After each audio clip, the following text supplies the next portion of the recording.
Hello everyone and welcome to the next installment of Track Tips. If this is your first time watching, do not forget to subscribe, but most importantly, don't forget to leave your thoughts and your comments in the comments section below. If by chance you missed the previous installment, you can click it on the top left-hand portion of your screen. But without further ado, let's go ahead and get started.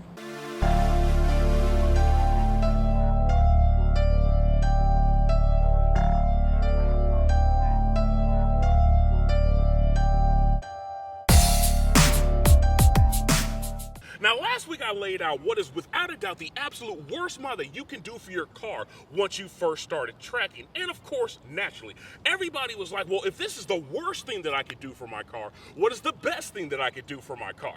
Well, I'm glad you guys asked.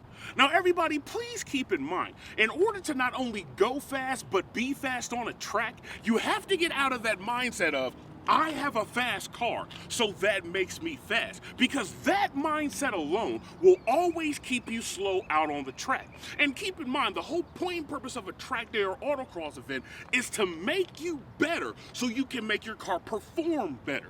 And every time you go to a track day, if you ask an experienced driver of no matter what level, they will always give you the same 3 simple mods that you can do to your car that will not only make you better and help you continue growing, but they won't hinder your ability to get better, and they won't hinder your ability to keep growing. And each one of those 3 mods are all right here. Because you ask any experienced driver worth their salt, and they will tell you, when you first start tracking, the 3 best mods that you can do for your car is upgrade your tires, upgrade your brakes, and upgrade your suspension. Now, of course, a lot of you are out there probably sitting there wondering to yourself, wait a minute, DV, how do these 3 mods help me go faster when none of them help propel my car to go faster? Very simple, because none of these 3 mods are car mods. These 3 mods are driver mods, because not one single solitary of the 3 mods that I mentioned will have any effect on the track unless you, the driver, know how to utilize them. Now, I've already made a video going into good detail about the importance of tires, and if by chance you haven't seen that video, you can click it on the top right-hand portion of your screen. And what I'm going to do for the remaining of this video is talk about the suspension. I'm going to make a video separate for the brakes that'll come up after this video, because if I made it any longer, this video will be like 20 minutes long.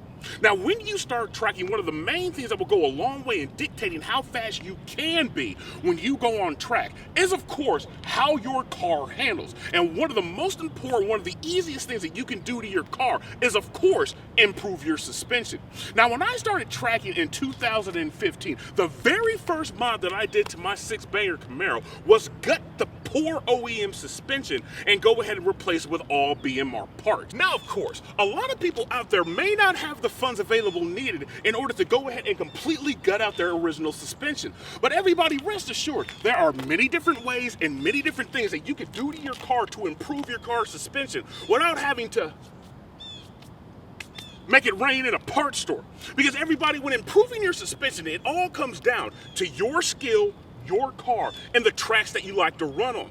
Because improving your car's suspension, you're going to aid your car's ability to grip. You're going to aid your car's ability to handle body roll, which anybody who owned a 5th gen Camaro like I did, who tracks their car, knows the 5th gen is notoriously known for having too much body roll.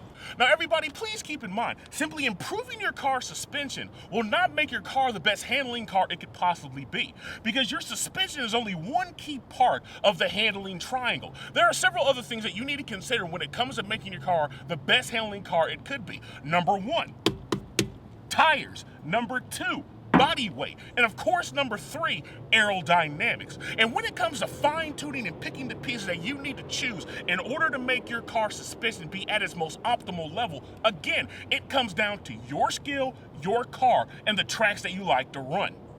Now, the last thing I'm going to say about the suspension is probably the most important thing to keep in mind. When you guys start asking track rats and autocross guys for advice when it comes to what you should consider upgrading when it comes to your suspension, please keep in mind it's personal preference. What worked for another track guy may not necessarily work for you. So when you guys go on the parts store and start going gaga for suspension parts because someone told you you need to upgrade your springs, your shocks, your sways, your dampers, or whatever the hell else anybody advice will actually give to you, keep in mind they're giving you advice for something that worked for them. And as I said a couple of minutes ago, it's all about figuring out what's good for your skill, your car, and the tracks that you guys like to run on. But I hope you guys enjoyed this video. If there's anybody out there who has any questions, concerns, or maybe I didn't hit something home, feel free to go ahead and leave it in the comment section below. The video to follow this will be dedicated to the brakes. But I hope everybody enjoyed this video, and I hope everybody had a bomb-ass day,